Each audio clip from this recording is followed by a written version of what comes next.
बिस्मिल्लाहिर्रहमानिर्रहीम नहमदुहु व नुसल्ली अला रसूलिहिल करीम अम्मा बाद। नाज़रीन किराम, हज़रत मौलाना खालिद सैफुल्लाह रहमानी सदर आल India Muslim personal law board ने मरकज़ी वज़ीर दाखिला जनाब अमित शाह के बयान पर रद्द अमल ज़ाहिर करते हुए कहा है कि यकसा सिविल कोड के सिलसिले में उनका बयान गुमराह कुन और मुगालता अंगेज़ है। ये बात तो तय है कि क्रिमिनल क़वानीन तमाम शहरियों के लिए यकसा हैं। ये मुख्तलिफ़ तबक़ात के मज़हब और रिवाज के मुताबिक नहीं होते हैं। वज़ीर दाखिला का ये कहना कि शरीयत और हदीस के मुताबिक अमल करना है तो चोरी करने वालों के हाथ काट देना चाहिए, इस्मत दरी करने वालों को सड़क पर संसार कर देना चाहिए, किसी मुसलमान को सेविंग अकाउंट नहीं खुलवाना चाहिए और लोन नहीं लेना चाहिए, बिल्कुल बेमाना है। उनको तो ये मालूम करना चाहिए था कि ये कवानीन कहाँ जारी होते हैं। जुर्म व सज़ा का कानून ऐसे मुल्क में नाफिज होता है जहाँ मुकम्मल इस्लामी शरीयत नाफिज हो। और ये बात भी काबिल तवज्जो है कि ये तमाम बातें सिर्फ इस्लामी शरीयत का कानून नहीं है बल्कि तमाम मज़ाहिब का मुश्तरका कानून है। ख़ुद मनुस्मृति में चोरी की सज़ा और नक़ब ज़नी की सज़ा हाथ काटना बताई गई है। ज़िना करने वाली औरत की सज़ा ये है कि उसको भूखे कुत्तों के आगे डाल दिया जाए ताकि वो उसे काट खाएं, और ज़िना करने वाले मर्द को लोहे का पलंग आग से तपाकर उस पर डाल दिया जाए ताकि वो जलकर मर जाए। अगर ज़िना बिल जबर का इर्तिकाब करे तो मर्द का अज़्ब तनासुल काट दिया जाए। अलबत्ता बरहमन को इन सज़ाओं से मुस्तथना रखा गया है, उसका सिर्फ सर मूंडने पर इक्तिफा किया जाएगा। इसी तरह सूद को वेदों में भी मना किया गया है।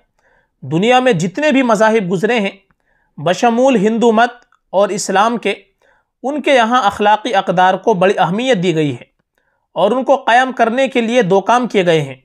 एक तो ऐसा माहौल बनाया जाए कि लोगों के लिए जुर्म से बचना आसान हो जाए। दूसरे, सज़ाएँ इतनी सख्त मुकर्रर की जाएँ कि लोगों में खौफ पैदा हो जाए।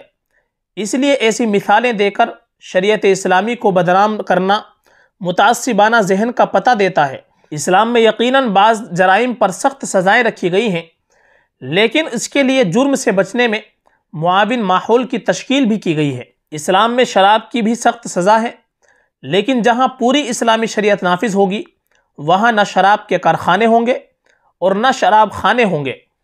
इस्लाम में ज़िना पर सख्त सज़ा रखी गई है, लेकिन इसके साथ पर्दे का पूरा निज़ाम रखा गया है। जहाँ पूरी इस्लामी शरीयत नाफिज होगी वहाँ मर्दों और औरतों का इख्तिलात नहीं होगा, वहाँ दोनों के लिए अलग अलग क्लास रूम्स होंगे। हर शोबे ज़िंदगी में औरतों के लिए खुसूसी इंतज़ाम होगा। जाहिर है कि वहाँ बदकारी के वाक़यात ख़ुद ब खुद कम हो जाएंगे। इसी तरह इस्लामी हुकूमत हर शहरी की बुनियादी ज़रूरत मुहैया करने की पाबंद होगी ताकि चोरी और डाका ज़नी के वाक़यात पेश ना आए। और अगर कोई शख्स भूख और फाक़े से मजबूर होकर चोरी करे तो उस पर चोरी की सज़ा नाफिज नहीं होगी। इसीलिए सऊदी अरब और जिन इलाक़ों में कभी जुर्म व सज़ा के तौर पर शरई सज़ा नाफिज की गई वहाँ जराइम की शरह सिफर पर आ गई है। इसके बरखिलाफ़ जहाँ जुर्म को रोकने के लिए माहौल साजी का काम नहीं हुआ और सिर्फ सज़ाएँ सख्त मुकर्रर की गई, वहाँ जुर्म में इजाफ़ा ही होता रहा, जिसकी एक मिसाल हमारा वतन अज़ीज़ भी है। हमारे मुल्क में मुख्तलिफ़ इकाइयों के लिए समाजी क़वानीन के फ़र्क को कबूल किया गया है। इसलिए दस्तूर की दफ़ा 25 में मजहबी आज़ादी की ज़मानत दी गई है। इसीलिए निकाह वगैरह को अपने अपने मज़हब और रिवाज के मुताबिक अंजाम देने की गुंजाइश रखी गई है। यकीनन इस्लाम में मर्द को एक से ज़्यादा निकाह की इजाज़त दी गई है, लेकिन ये सिर्फ इजाज़त है, इस्लाम ने इसका हुक्म नहीं दिया है और ना ख़ास तौर पर इसकी तरगीब दी है। और ये इजाज़त दूसरे मज़ाहिब में भी दी गई है।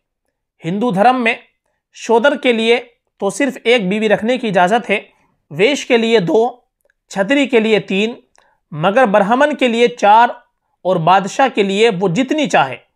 दुनिया के दीगर मज़ाहिब में भी एक से ज़्यादा बीवी की इजाज़त दी गई है, क्योंकि बाज़ दफ़ा मर्द के लिए एक से ज़्यादा निकाह एक समाजी ज़रूरत बन जाती है और ये बात अखलाक़ी अक़दार की हिफाजत में मददगार होती है। अफसोस की बात है कि एक सेकुलर मुल्क का वज़ीर दाखिला अपने ही मुल्क की दूसरी सबसे बड़ी इकाई के बारे में नफ़रत और तअस्सुब पर मबनी ऐसे ख़यालात का इजहार करे। All India Muslim personal law board इसकी सख्त मजम्मत करता है और तमाम बिरादरान वतन से अपील करता है कि वो ऐसी बातों से गलत फहमी का शिकार ना हो। ये सिर्फ़ और सिर्फ सियासी मकसद के लिए एक कम्यूनिटी को निशाना बनाने की नामुनसिफाना कोशिश है।